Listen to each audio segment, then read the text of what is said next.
Bonjour. Avant toute chose, avant de commencer cette vidéo, je voulais vous dire que lorsque je parle des voix du mental, des voix que l'on entend, je parle des pensées. Je ne parle pas de voix comme Jeanne d'Arc qui entendait des voix, ça n'a rien à voir. Les voix, pour moi, ce sont les pensées qu'on a tous en nous. Bien. Je voulais faire une vidéo pour me présenter, mais je la ferai plus tard. Ce que je voulais vous dire maintenant, c'est que j'ai fait beaucoup de recherches en fait sur l'humain, l'évolution de l'humain en général, la psychologie et d'autres sujets que j'aborderai aussi. Donc je voulais vous parler plutôt aujourd'hui des gens et des relations. Voilà. Je voudrais m'arrêter d'abord sur l'expression faire des généralités.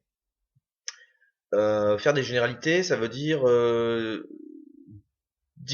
quelque chose de quelqu'un comme si c'était la même chose pour tout le monde. Bon, euh, moi je prends l'information en disant qu'on vit tous une expérience humaine, on est tous des humains, donc on peut faire des généralités sur le fait d'être humain. Bon, voilà. Je vais commencer par vous parler d'un livre qui me paraît vraiment important, c'est Les 4 accords Toltec. Voilà. Donc il nous parle beaucoup des relations entre les gens et donc notamment en fait de cette espèce de triangle infernal qu'on appelle le triangle du juge, de la victime et du sauveur. Voilà. Et évidemment du bourreau aussi, donc voilà, ou on garde le juge et ça fait à 4 ou alors bref, victime, sauveur, bourreau, voilà. Donc ça c'est un petit peu ces formes de relations qui régissent à peu près toutes les interactions entre les êtres humains. Donc voilà, je voulais m'intéresser aujourd'hui au monde des émotions et du mental. Donc, ce que je voulais dire déjà par rapport aux émotions, c'est que on a tendance à ressentir beaucoup d'émotions, et ce qui est normal, et on essaye par tous les moyens de les évacuer. Bon, et pour le mental, euh, on peut se rendre compte en fait que la force du mental, des suggestions, c'est-à-dire en fait ce qui tourne, toutes les pensées qui tournent en nous, elle est très forte. Et dans ce mental, moi, je distingue plusieurs catégories en fait de pensées. Il y a les pensées en fait, ce que j'appelle le penseur, c'est-à-dire en fait celui qui en permanence, voilà, il y a tout qui tourne et blablabla. Et il y a aussi le juge. Il y a aussi le juge qui juge, la situation n'a pas été assez bien, j'ai pas été assez bien, lui qui critique, etc. Voilà, c'est deux voies du mental quelque part, conglomérat de voix même. Donc voilà.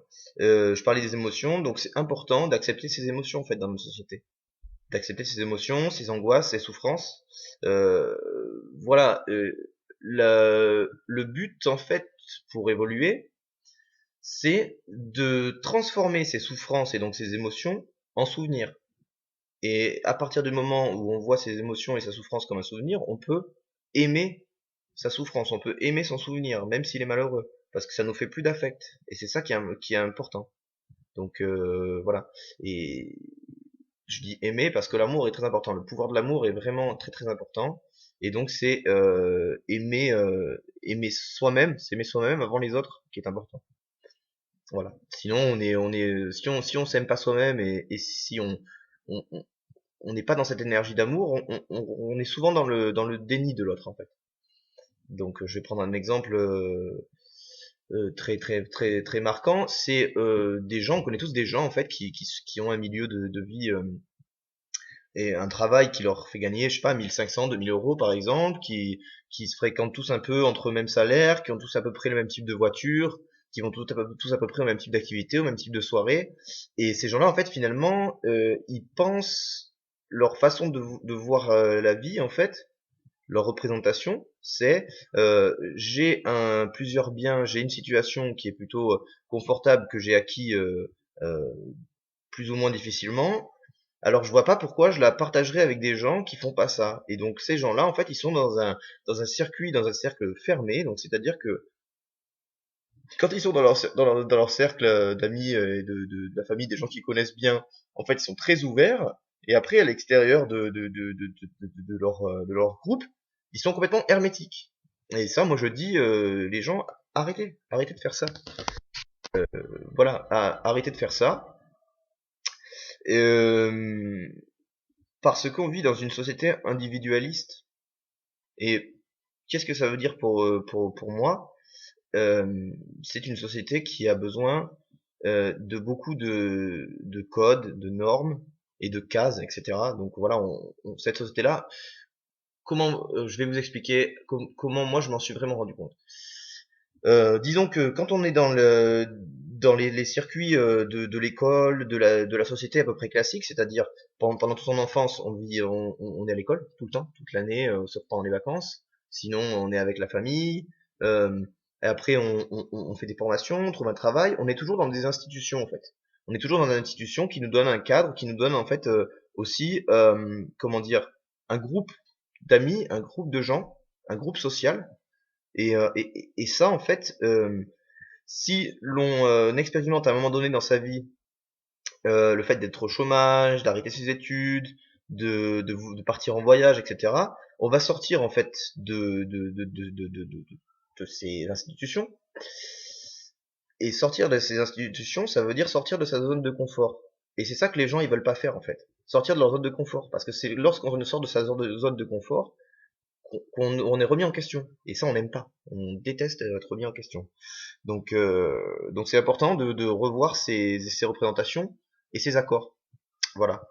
Je vais citer un livre très intéressant qui a été écrit par 6 auteurs du social, c'est Crise, rupture et dépassement, qui explique que on passe toujours par des moments de crise, de rupture, avec notre ancien mode de vie, avec des gens, etc. Et que c'est souvent quand on est dans l'acceptation qu'on peut se dépasser.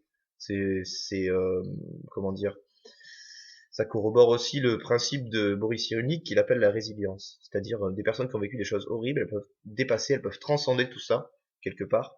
Elles peuvent sublimer, comme on dit dans la psychologie actuelle. Voilà. Donc le problème, c'est qu'on reste souvent focalisé en fait sur l'image que les autres ont de nous. Et, euh, et l'image du coup qu'on renvoie aux autres. Et ça c'est malheureux parce qu'en fait, on est toujours justement encore une fois dans ce triangle victime, sauveur, bourreau. Parce que finalement on a honte, on a peur du jugement, de la comparaison, on a peur de toutes ces choses-là en fait.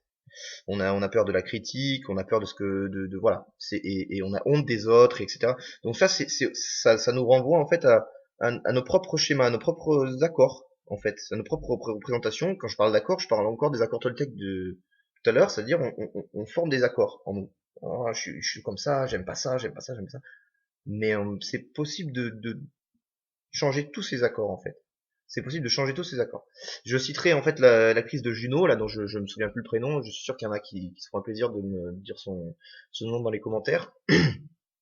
Si nous étions plus tolérants à l'égard de la différence de l'autre, il y aurait beaucoup moins de conflits et de morts sur cette planète. Voilà.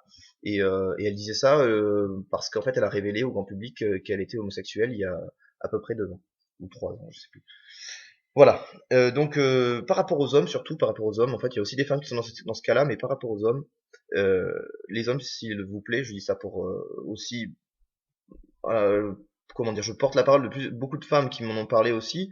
Dans les relations de couple, les hommes, le problème souvent, c'est que vous acceptez pas vos émotions, vous acceptez pas de parler de ce que vous voulez, de ce que vous ressentez et tout, et les femmes, elles sont vachement en attente de ça. Voilà. Donc, ça, c'est important, je pense, de le relever. Je voulais parler aussi de la communication transformative. La communication transformative, c'est comment on peut entendre le point de vue de l'autre et le reformuler pour lui montrer qu'on intègre ce qu'il nous dit, comment dire, qu'on accepte ce qu'il est en train de nous dire et que ça devient pour nous, ça fait partie de nous, on peut vraiment prendre. Donc c'est-à-dire, une personne va me dire je suis malade, j'ai passé une mauvaise journée, on va lui dire bah oui j'entends que t'as passé une mauvaise journée parce que t'es pas bien, et je comprends. Je comprends. Et voilà. Juste le simple fait de laisser la personne aller jusqu'au bout de son idée et d'exprimer le fait que on est tout simplement d'accord avec ça, et ben ça peut soulager beaucoup de mal finalement. Ça peut soulager beaucoup de mal. Encore une fois, ce sont nos émotions et nos pensées qui sont. Je règle un peu la luminosité. C'est nos émotions et nos pensées qui sont au centre, toujours.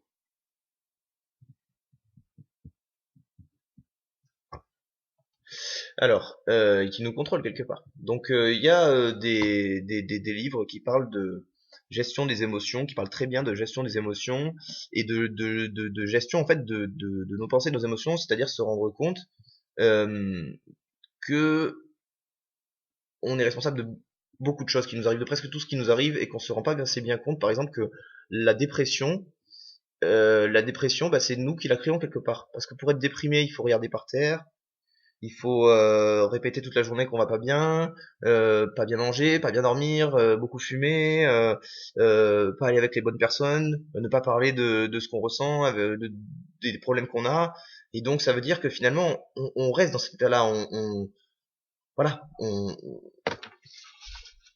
on se met soi-même dans cet état. Donc par exemple, la programmation neurolinguistique, je reparlerai, elle nous apprend à contrôler un peu plus nos émotions. Ce n'est c'est-à-dire pas les contrôler, pas les empêcher de respirer, de vivre.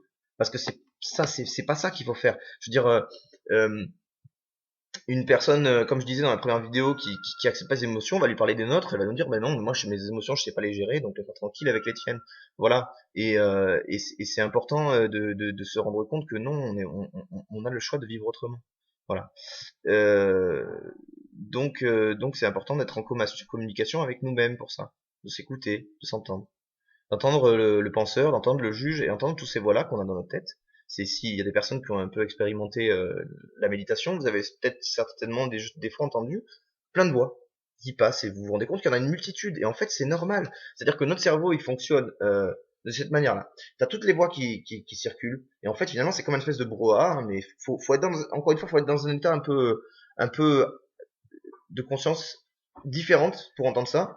Et on entend toutes les voix, blablabla, et notre mental il fonctionne de telle manière qu'en fait au bout d'un moment on en choisit une et on s'arrête dessus et c'est à cette voix-là qu'on va donner notre attention. Voilà. Donc on n'est pas obligé d'écouter toutes ces voix. Et on fait en fait dans ce moment-là quand on commence à méditer et à pratiquer en fait l'écoute, mais c'est important de les écouter aussi, mais qu'elles prennent pas toute la place. Ce que je veux dire par là, c'est que on a peur en fait du vide. Les gens ont peur du vide. Le vide du moi. C'est-à-dire, c'est quoi le vide du moi? C'est-à-dire, quand j'accepte moi, je m'entends moi, je suis en rapport direct avec moi, c'est-à-dire, je, j'arrête de refuser de m'écouter, de m'entendre, en allant tout le temps sortir, aller voir un autre, être toujours entouré, être toujours dans des activités. Ça, c'est des moments en fait où on refuse finalement, parce qu'on est toujours en permanence dans l'action, on se remplit d'un côté, mais pour pas voir le vide de l'autre, c'est-à-dire qui on est vraiment.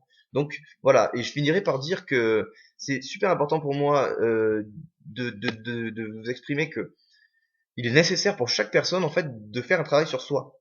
Donc c'est pas seulement des personnes qui vont pas bien ou qui sont un peu différentes ou qui non, c'est chacun doit se rendre compte qu'il est primordial, il est primordial de faire un travail sur soi, mais nous tous, on a tous besoin de ça. On vit une expérience humaine, donc on est tous des humains. Le but de l'humanité, c'est quelque part, c'est d'évoluer chaque jour, de devenir plus beau, plus fort, plus intelligent, plus vif, plus voilà, plein de choses. Et pour moi, le but, c'est vraiment d'évoluer. Donc, on a fait ce choix-là de venir pour ça aussi. Bon, je finirai par une phrase. Je me suis rendu compte que je ne pouvais pas changer le monde, mais que je pouvais me changer moi. Voilà. Et quelque part, changer mon monde, ça veut dire changer mes pensées. Changer mes pensées, changer ce qu'il y a à l'intérieur de moi. Voilà. C'est fini pour aujourd'hui.